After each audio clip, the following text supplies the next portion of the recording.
Salut à tous, j'espère que vous allez bien. Alors c'est vrai que l'actualité jeux vidéo est un petit peu plus lente cette semaine que les semaines passées. Ceci dit, il y a quand même des choses à raconter puisque CD Projekt Red est devenu le premier éditeur de jeux vidéo en Europe.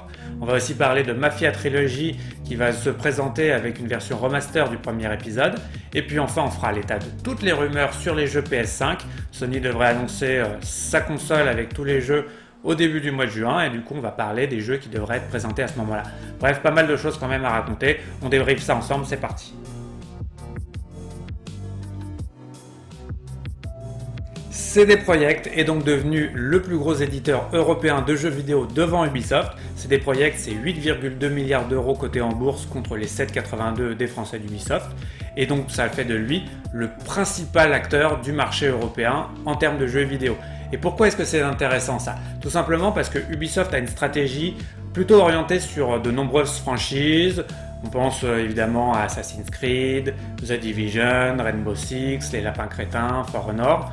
Alors que CD Projekt, ils sont arrivés avec essentiellement The Witcher 3, et puis par extension le jeu de Gwent.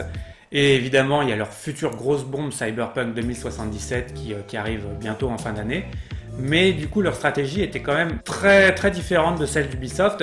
Et on voit que ça a payé puisque CD Projekt est devenu un acteur absolument incontournable du jeu vidéo européen. Et du coup, je suis très intéressé de voir ce que ça va donner ce Noël puisqu'on va avoir l'affrontement entre Assassin's Creed Valhalla et Cyberpunk 2077. Et on va voir l'année prochaine qui sera finalement arrivé au sommet du marché européen entre CD Projekt et Ubisoft.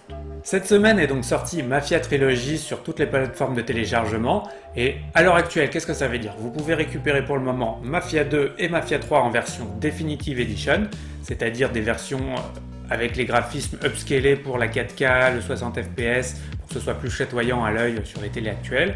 Mais le gros morceau de cette trilogie, c'est le remaster de Mafia. À l'origine, c'était un jeu qui était sorti sur PS2 en 2002 et du coup, il va sortir le 28 août dans une version totalement refaite avec des graphismes évidemment actuels. Et moi, je suis plutôt intéressé parce que j'ai jamais joué à aucun des jeux Mafia et je suis plutôt titillé par l'idée de me faire une sorte de GTA-like mais dans l'univers des années 30, de la pègre américaine dans les années 30, de la prohibition, tout ça. Et du coup, je pense que je serais assez partant pour me faire cette trilogie ou peut-être juste le premier, puisque en plus de la trilogie qui est d'ores et déjà disponible et qui vous donnera accès au Mafia Remaster au mois d'août, vous pouvez aussi prendre les jeux séparément si vous préférez juste faire le 1 ou juste faire le 2 ou le 3. Donc à voir, mais c'est vrai que je suis plutôt intéressé par cette trilogie. Enfin, un temps de communication pour Sony qui a dévoilé, enfin non, ils n'ont pas dévoilé, ils ont juste dit qu'ils allaient communiquer sur la PlayStation 5 au mois de juin. Donc c'est officiel, ce sera probablement deuxième semaine du mois de juin, probablement le 9 ou le 10, même si les premières rumeurs faisaient état du 4 juin. Le calendrier reste donc à déterminer, mais c'est officiel, on va enfin voir à quoi ressemble la console, puisque ça c'est qu'une vue d'artiste, et surtout on va voir les jeux. Les jeux justement, ça va être un mélange de jeux éditeurs tiers, donc des jeux qu'on pourra aussi retrouver sur Xbox Series X, et des jeux first party, donc les grosses exclusivités PS5. Et à ce titre justement, les grosses rumeurs font état de 3 jeux. La première c'est Gran Turismo, donc apparemment il y a eu quelques couacs de communication depuis quelques jours qui font penser que Gran Turismo 7 devrait arriver plus sur PlayStation 5 et sera présenté à la conférence de Sony. Et en même temps ça a du sens puisque quasiment chaque PlayStation a été accompagné au lancement d'un jeu Gran Turismo qui permettait de faire valoir un petit peu les capacités graphiques au niveau des modèles des voitures et des paysages de la console. Et puis en plus de ça, c'est vrai que c'est quand même un titre qui correspond à la marque PlayStation, donc ce serait un petit peu bête de ne pas l'inclure s'ils ont bien un jeu en développement de ce côté-là. Ensuite, c'est Horizon Zero Dawn 2, mais du coup, c'est vrai que depuis plusieurs semaines, lui aussi fait parler de lui. Apparemment, ça devrait être une méga claque graphique, et puis ça faisait partie de ces nouvelles IP sur la PlayStation 4 qui ont attiré énormément de monde, puisque c'était un jeu magnifique et très prometteur au niveau de l'histoire, de l'ambiance, tout ça. Donc j'ai hâte de voir ce que cet Horizon 2 pourrait donner sur PlayStation 5.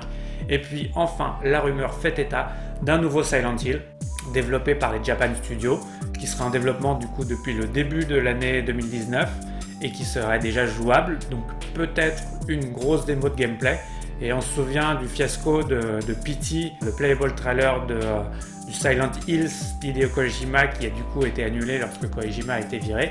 Donc ça pourrait franchement promettre du lourd, surtout que les jeux d'horreur, je trouve que c'est le moment ou jamais. La technologie elle permet vraiment une immersion sans faille, donc c'est le moment de faire une grosse claque sur un bon jeu d'horreur.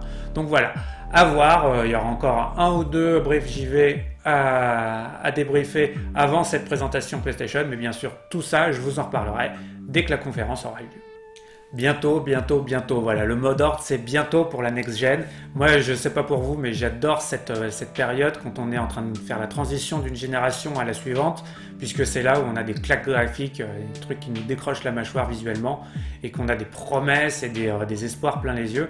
Et du coup j'espère que vous êtes bien abonnés, que vous avez cliqué sur la cloche pour avoir les notifications, puisque tout ça on le débriefera ensemble sur la chaîne dans les différents briefs JV. Et puis évidemment, n'hésitez pas à liker, à commenter ce que vous voulez sur les actus de la semaine en jeux vidéo. Moi je vous dis à très bientôt. Keep watching, keep gaming.